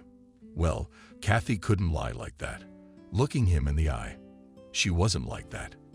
Then how did all this happen? Kathy, you went to your room last night, and ended up at my brother's. Why did you even go to his place at night? Not at night. It was morning, but very early. I couldn't sleep. So I decided to go to Nick's to wait for him to leave for work. I wanted to beg him to let me see Kevin for at least 10 minutes. The buses weren't running yet, so I walked. And when I got to the house, I saw the gate was open. So I went in. And there, well, I ran into Nick. He was lying on the first floor with his arms spread out. There was no one else in the house. What do you think I should have done? I was confused at first, but then I ran into the nursery, grabbed Kevin out of his crib, and ran. At first, I just wanted to go back to the Stephen house. Yeah, I did. I realize now that I should have called the police right there in the house. But I'm telling you, I was scared out of my mind. I realized later, when I was running away with Kevin, that I could be blamed for everything. So I ran to the train station. So what are you saying? James got agitated. The murder was committed in the evening, and you came to the house in the morning. Did you tell the coroner about this? What's the reason you're still here? Why aren't they letting you go? James, are you really that naive, or are you just pretending to be? Who's gonna believe me now? There's too much against me. Besides, Nick and I were divorced, and I already tried to run away from him with my son. There are plenty of witnesses who can confirm our scandals outside the house. Everyone knows I wanted to take the baby for myself. I don't think my innocence can be proven anymore. Is that wrong? James exclaimed. Don't worry. I'll find a good lawyer and get you out of here. Kalina stared intently into James's eyes. Do you trust me? I don't care about anyone around me, but it's important that you believe me. I do, and I'll do my best to help. Thank you, James. You don't have to thank me. I was in the same position myself once, but unlike you, I did take a man's life, and you never once condemned me for it. Do you remember? James tilted his head, thought for a moment, and then suddenly said, But on the other hand, Karen, even if you had really killed Nick, I'd still be on your side. I saw with my own eyes how he treated you, and I realized that you could have just been defending yourself. No one can understand you better than me. James interrupted Kathy's boyfriend. Our time is coming to an end. I'm being led now, and I won't have time to ask you for the most important thing. If the situation is not resolved in my favor, and I am still accused of this murder, I will not let my nephew grow up in an orphanage. Who better than me to know how bad it is out there? It's even worse if they take custody of him, just because he's the heir. Take my son with you. I can trust you because I know you love him, and he'll be fine with you. It's too soon to talk about that. I believe we can prove our innocence. You're not going to jail. Remember what time you left the house. And the way you walked home. Nick, there's no way anyone but your neighbors saw you. I'll take the same streets and ask all the tenants to prove enough that you went there in the morning and not in the evening, when your brother was killed. Stephen looked at James with sympathy. James, look, you've been all over the place. You don't even have time to eat. How many times? Don't you realize you won't find any witnesses? And if you do, they won't be in Kathy's favor. But the kid just kept shaking his head. There must be someone who saw her that morning. She didn't go in the morning. She left in the evening. You can't see that she's lying, and I can understand it. That girl can't confess to you that she killed your brother. She doesn't want to do time. But the picture's coming together nicely. Kalina came to see her son. Nick raised his hand to her again. So she poked her ex-husband with whatever she could get her hands on. No, it wasn't anything. We already know it was sewing scissors. Again, where those scissors were kept, no stranger could have known. They were only used by Kathy before the divorce. That's another fat point against her. No, James moved his eyebrows stubbornly. Regardless, he continued to run the streets. He'd already avoided the entire route Kathy had taken to get to her ex-husband's house that morning, if her words were to be believed. James knocked on houses, questioned people in examining the recorders installed on cars parked that morning that the girl might have gotten into. But it was all in vain. Every night Stephen argued that Kathy was lying and that she was guilty. And James slowly began to doubt her innocence. Then one day he met a young boy who lived not far from Nick's house. When he saw the picture of the painting, he looked at it for a long time and then said, "I think I saw it, but not in the morning. She came in the evening. We were just with the guys going for a ride, and I went out of the house. And I think this girl was heading that way." The kid waved his hand in the direction of Nick's house. "But she looked a lot like her, although I'm not 100% sure." And that's when a seed of doubt, of apprehension began to sprout in the boy's heart. Was Kathy lying to him? Maybe Stephen is right, and it's hard for her to admit to James that she killed his brother. But he told her he'd be on her side anyway. He wouldn't convict. James found a good lawyer who quoted a price that made the guy's eyes pop. All the savings that the guy managed to save during his working life. He did not have enough and had to borrow in Stephen. After all, the inheritance.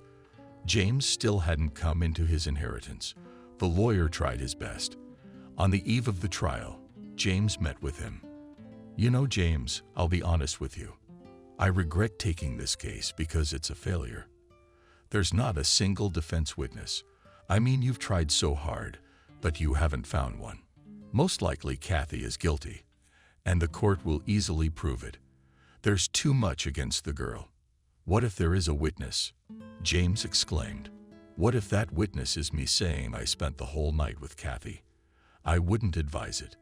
The lawyer gave James a piercing look. "I wouldn't advise you to do that. It's too late to make a statement like that. No one will believe you now. I wish they had. And now Kathy's almost proven guilty, which means you'll be perjuring yourself on the stand.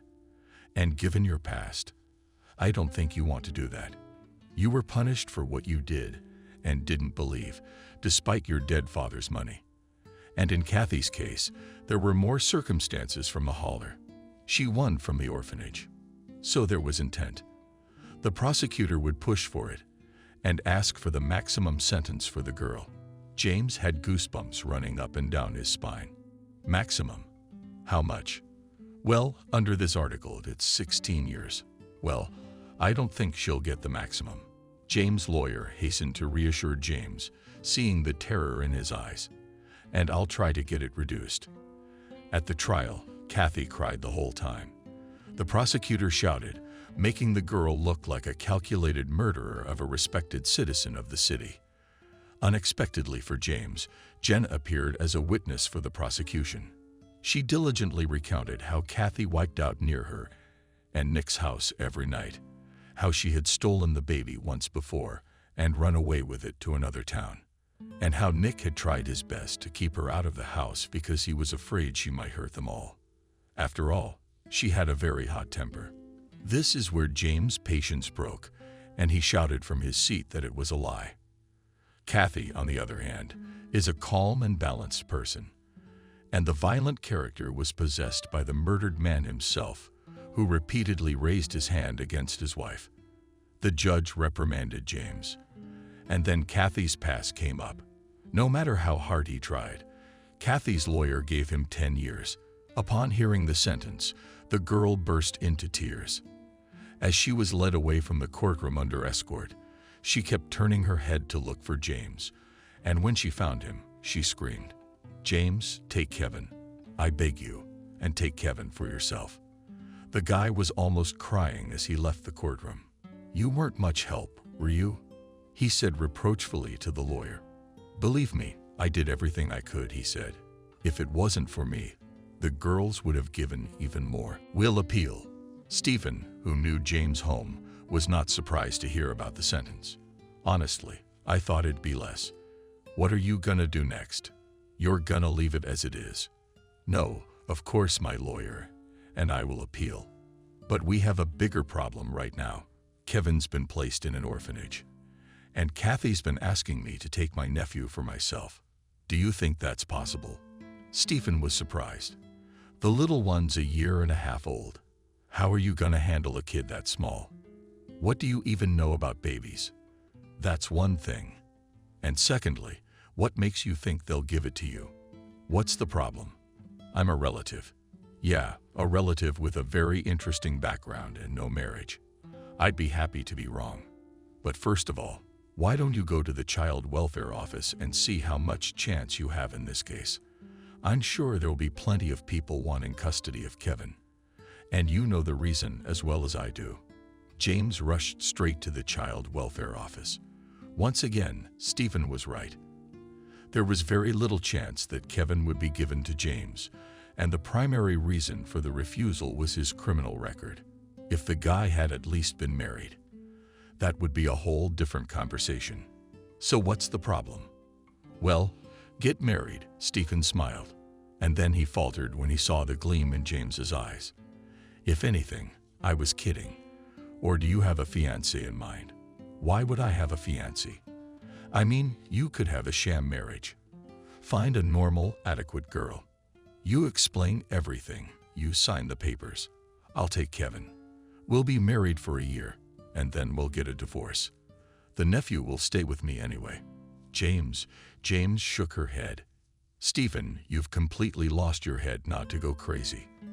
Why do you have to go to all this trouble? Of course, nothing good in the fact that the nephew is brought up in an orphanage with living relatives. But maybe you should wait a little longer to adopt. Maybe you'll meet some worthy ones along the way. And marry for love.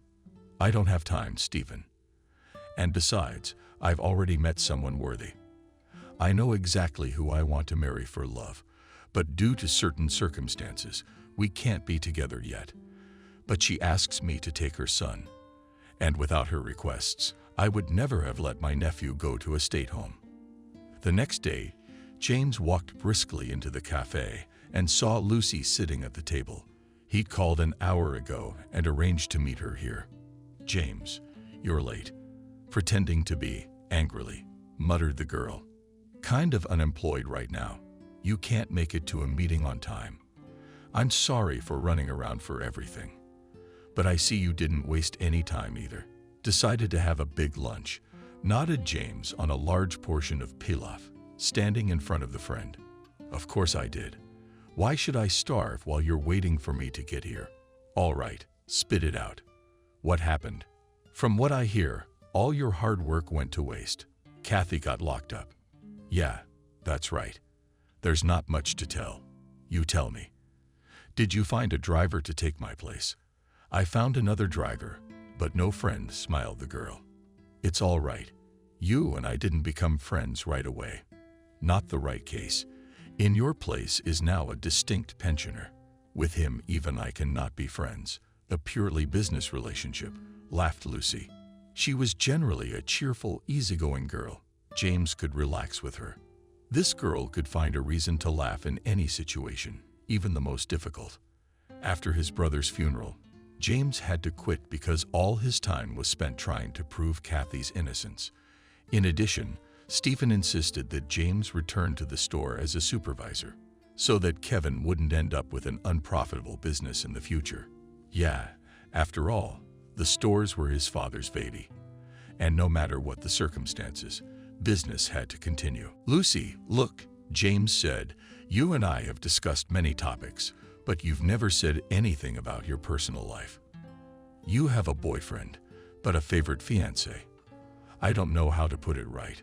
Lucy almost choked on a sip of coffee, which she decided to wash down her dense lunch, returning the cup with the drink on the table. She looked at James with wide-open eyes. Why the questions? Not out of curiosity. You're right. I was going to ask you for your help to propose a sham marriage to me, so that Kevin would be given to me. I'm in, and that's what Lucy said. You can't ask about anything right away. You can't even think about it. I've already thought about everything. The girl smiled. The other day we talked to Stephen. He told me everything.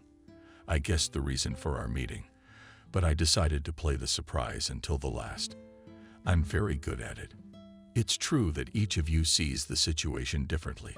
Stephen wants you to have the baby, but only so you can run the stores. But I'm sure you just love your nephew and some other people. That's true, isn't it? Once again, James nodded. Jenna is also a candidate for the role of guardian. The girl who's been living with Nick lately. There's no way that's going to happen. She doesn't want the boy. She's after the inheritance. So I can count on you, Lucy. Yes, of course. Why not? I'm free as a bird at the moment. And what's not to help a friend? I rarely say this, but you're a good man. Prison hasn't spoiled you. People like you are very rare. The boy should definitely be with you. Wait together for your Kathy, and you'll be happy. We could get married tomorrow. Except maybe we should make it look like we're living together. And you and I should have a house. Do you have a plan? And I did have a plan. After my brother's death, one very interesting detail came to light. It turned out that the will signed by his father only covered the business, and it didn't say a word about the house. Nick simply lied to his brother about the real estate in the hope that he would not specify. So he did.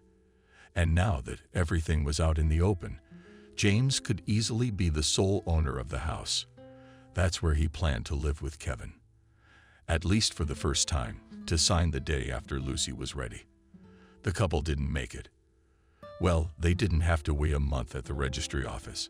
Stephen all arranged the necessary acquaintances, and a small gratitude in cash equivalent played a role. And in a week, James and Lucy officially became husband and wife. Lucy turned out to be a good actress. In front of the guardianship authorities, she was a nice homegirl. Tattoos covered with sleeves, and even wore a dress almost for the first time in her life. Custody had to be fought for. In addition to Jenna was drawn and distant relatives, the existence of which James did not even suspect. The guy had to go through 33 instances, knocking on all the doors. But at least then justice prevailed.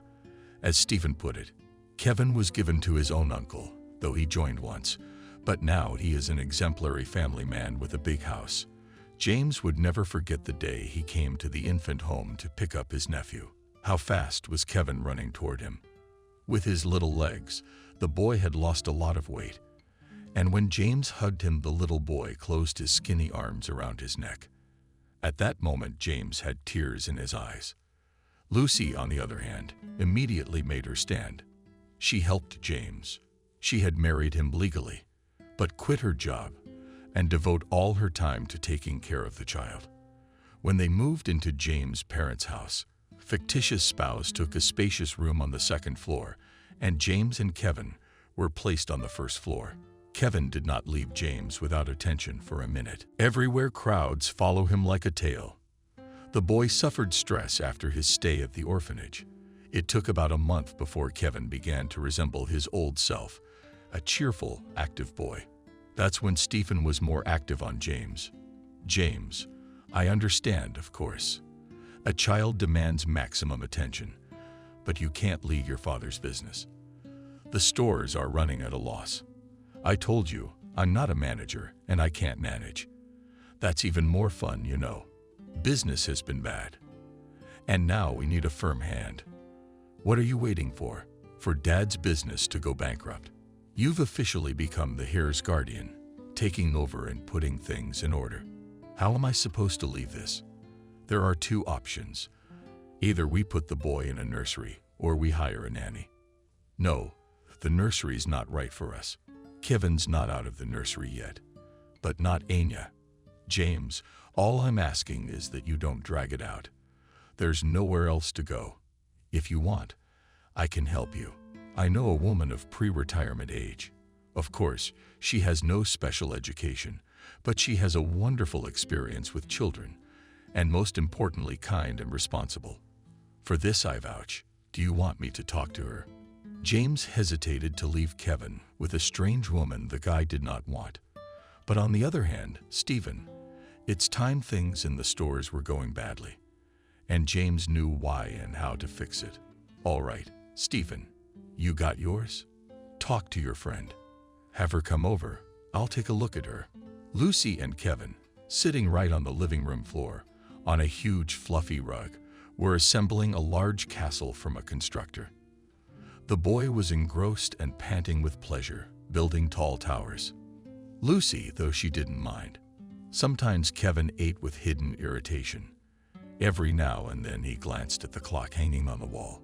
She had a date in an hour, and James still hadn't returned from his store. Well, finally, the girl exclaimed when she saw her fictitious husband entering the living room. "I've been waiting for you for ages. I have to run away." "Why are you sitting with Kevin? Where is Maria?" asked James. Picks up in his arms, sweat running to him. "Child. James, did you even look at the clock? Let Maria go. I mean, she needs to be home sometimes. But you know, I didn't expect you to hold on so tight, did I? Sorry, a lot of paperwork piled up, even though I've only been away for 3 days.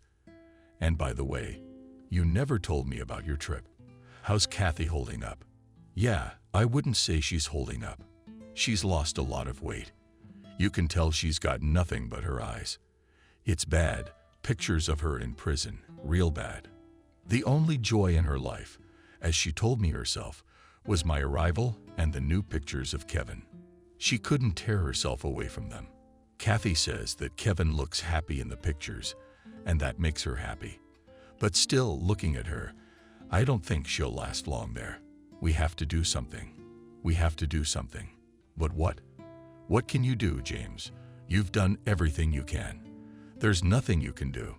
Besides, let's say you're sure Kathy didn't kill your brother. Stephen and I have our own version. What's more delicate than that? On the contrary, I'm sure Kathy's in jail for the case." "What do you mean?" "It wasn't her fault, of course. Her husband must have beaten her. I think there should be an article.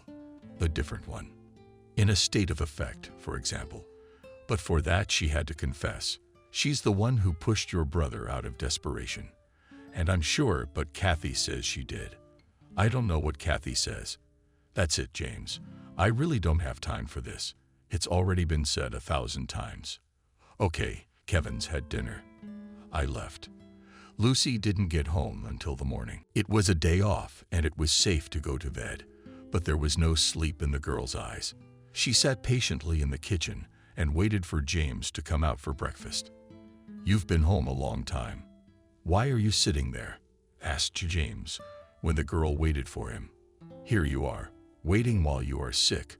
I heard the door slammed. Maria came in." "Yeah, she's in the nursery dressing Kevin." "What did you want to talk about?" "Listen, James, here's the thing. Anyway, last night, my confidence was a little low. I already told you about the guy from the beleaguered salon I'm dating. We spent the whole night together tonight. Look, let's skip the details," James grumbled. "I love you, of course, but not enough to listen to all that." Okay. No one was going to give you the details. We spent the whole night with him. And naturally, we had a chance to talk about a lot of different things. And I learned something. Turns out Jenna's mom is getting massages from Anthony. And she's a very chatty woman, I must say. And what she likes to talk about most is her daughter, touting her virtues. I mean, she's got to get her to someone. How perky Jenna is, how confident she is, how she can stand up for herself. No man would ever raise a hand to Jenna. No consequences. And the one who did, still in the picture as if alive. Anthony certainly doesn't listen much to the chatter of his clients. But at this point, Jenna's mom had stopped talking as if she'd said too much, and Anthony was alarmed by this moment. There's something else. Remembered Jenna's alibi. Allegedly, on the day Nick died, her mother was sick, and she had to go to her house before lunch. Well, in fact, that very afternoon, Jenna's mom was at Anthony's for a massage, and she was feeling fine. Wait, get excited, James. This was definitely the day. Your Anthony can't be wrong. He could be if he didn't keep records of all his massages and his clients. He always has a notebook of those notes in his car, and he and I double-checked it. It's absolutely accurate. So what's the story?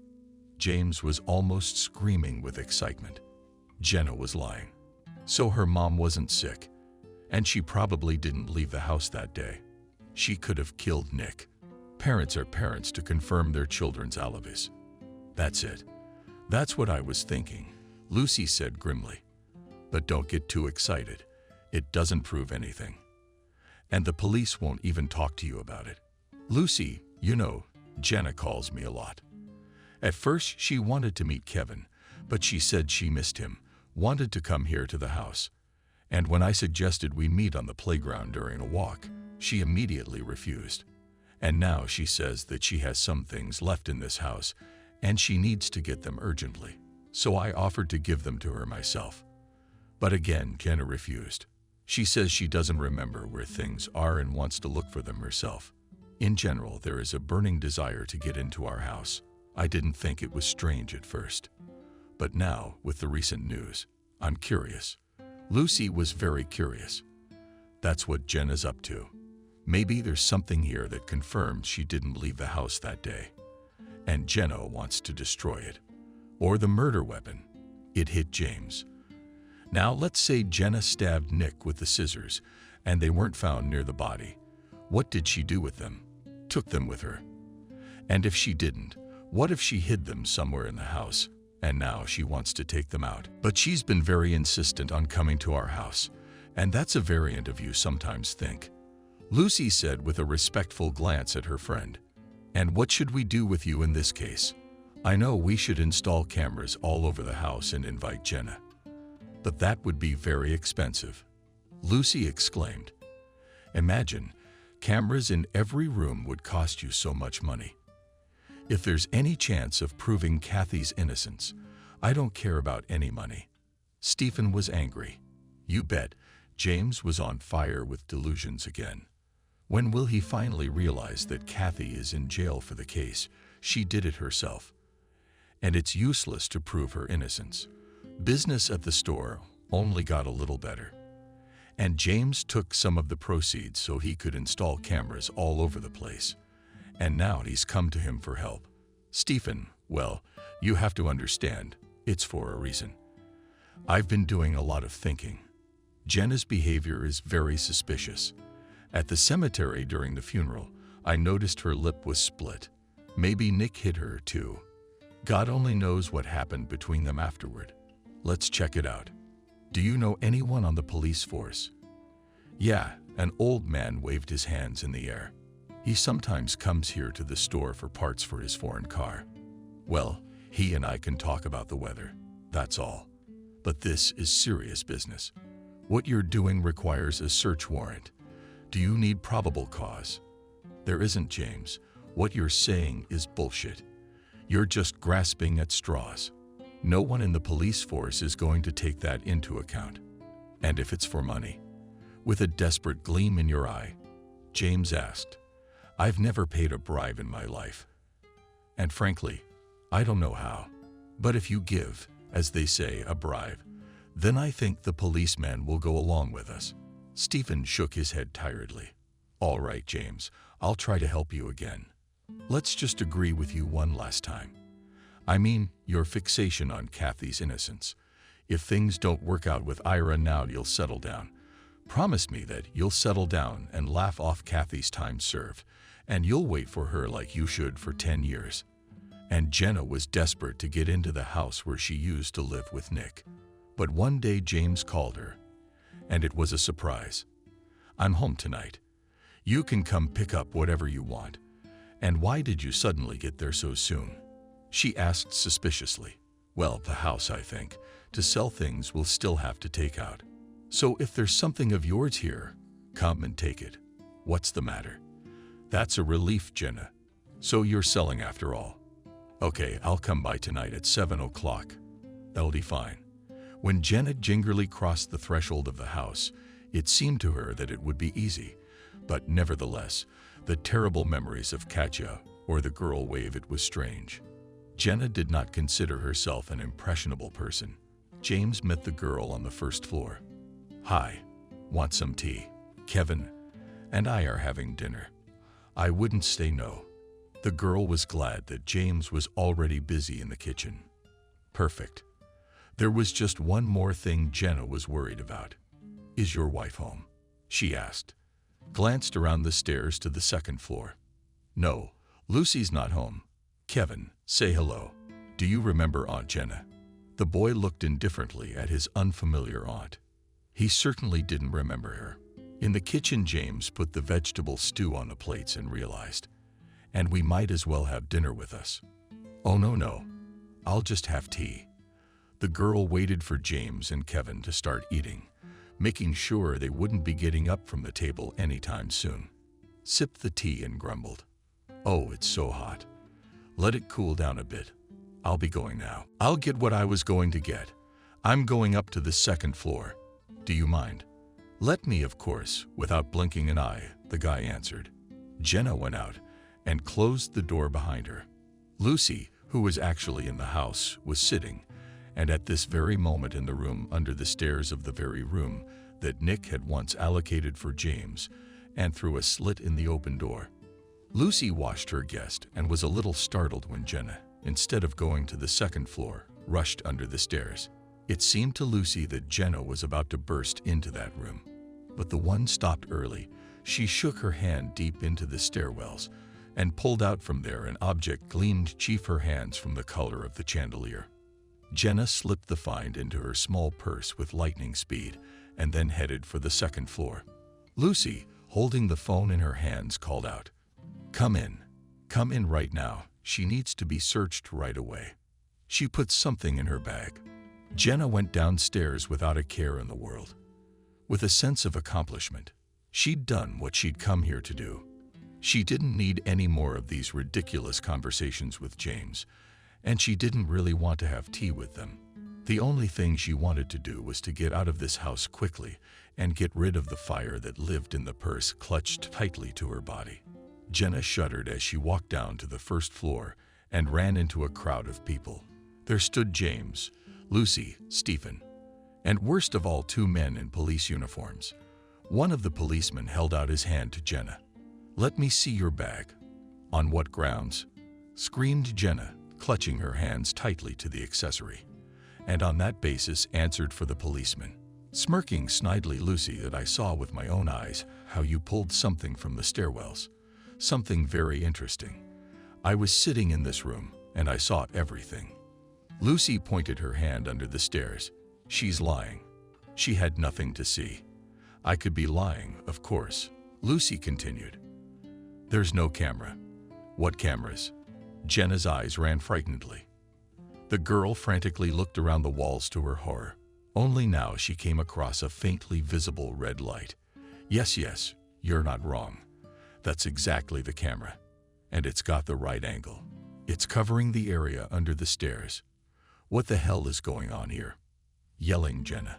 "Let me out of the house. I don't know what you want from me. You're crazy. I'm not gonna let you look in my bag. You have no right. You need a warrant for that. Or what do you call it?" "He's laughing," the policeman said calmly. "Here you are, please." He shoved a paper under Irina's nose. "Now I'm going to have to examine your purse." Jenna struggled like a tiger, clutching at the leather strap. But the forces were unequal, and the bag ended up in the hands of the policeman. One of them opened it, looked at the others, and then with a napkin carefully extracted an object lying right on top of it.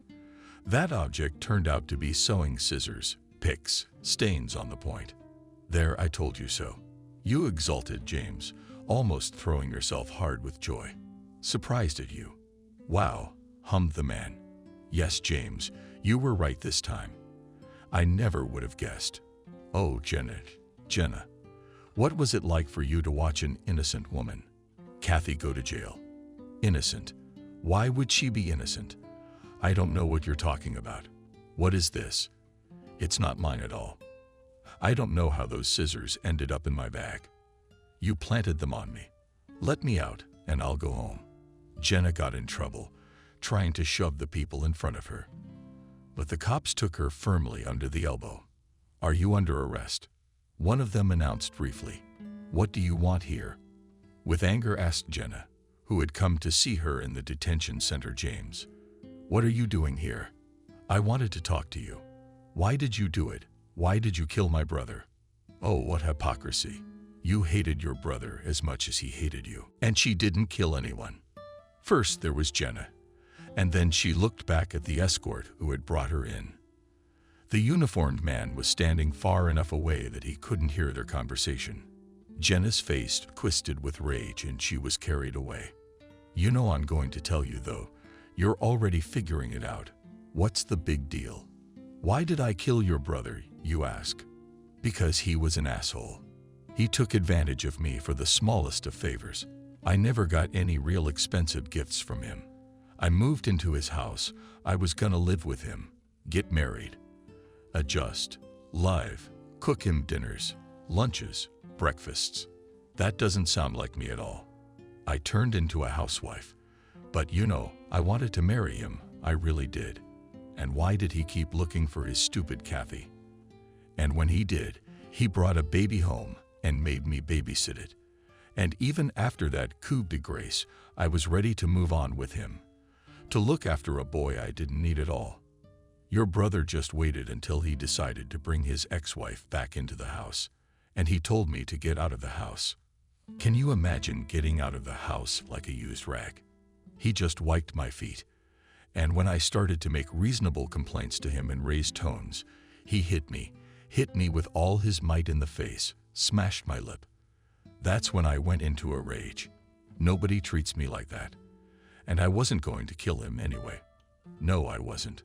I knew where those scissors were. I opened the drawer. I jammed them in with my hand. I wanted to poke him in the shoulder, but your brother's a coward.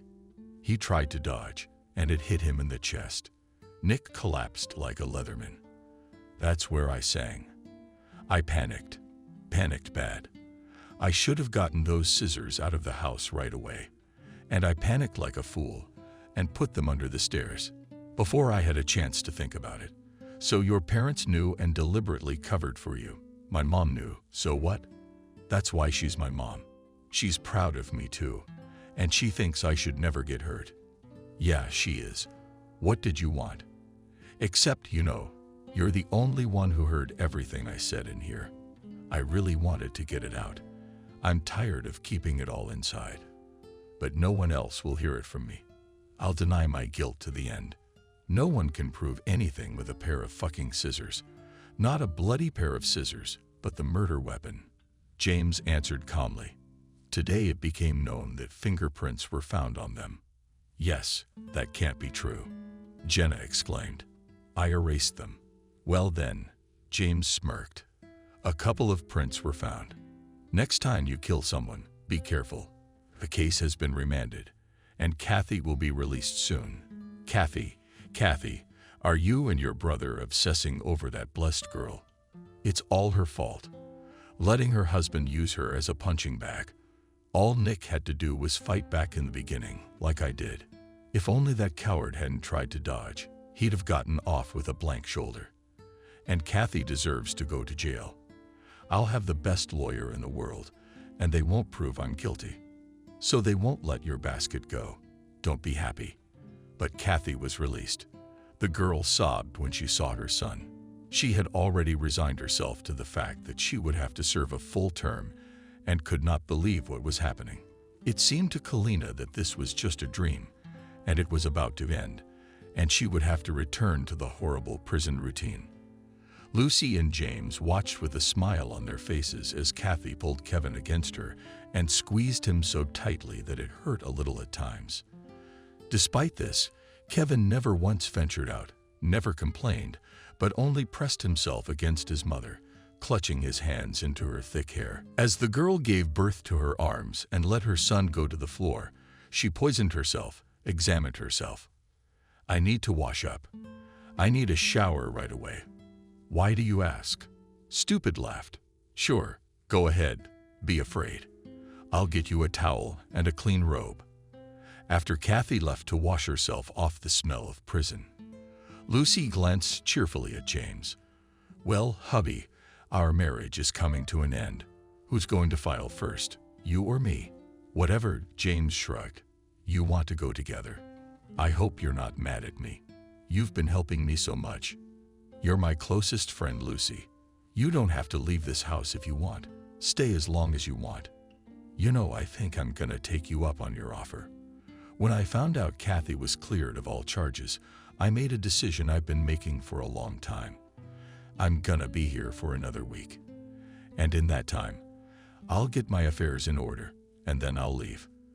Where are you going? James exclaimed. What are we gonna do without you? Well, you'll manage somehow. Lucy said, I'm going to the metropolis. I'll make up my mind this week. Maybe I'll find my destiny in a big city. I hope so, said James and stepped forward and hugged her. Lucy, this is so great. Thank you for everything.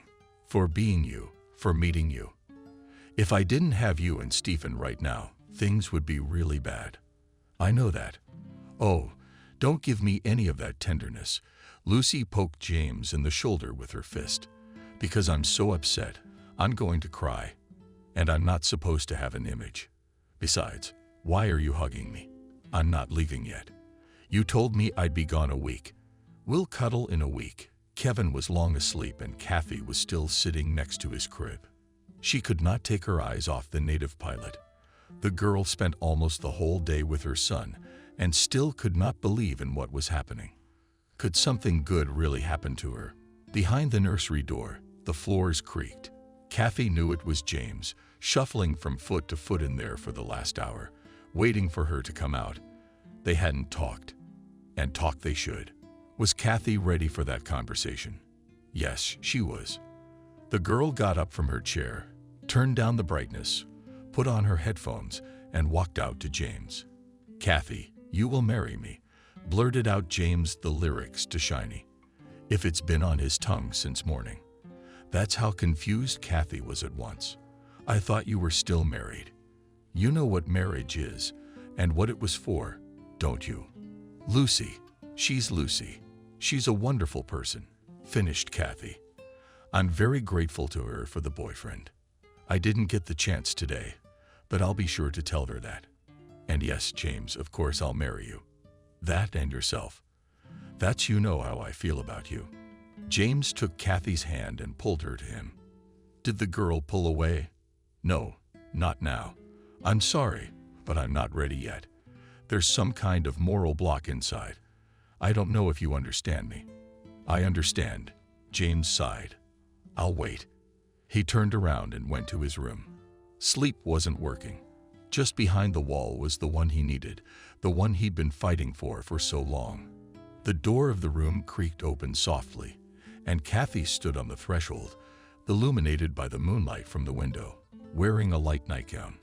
James, what am I talking about? What am I not ready for? Yes, I've been dreaming about this almost from the moment we first met. I don't remember the moment I fell in love with you. I want to be with you now and always for the rest of my life.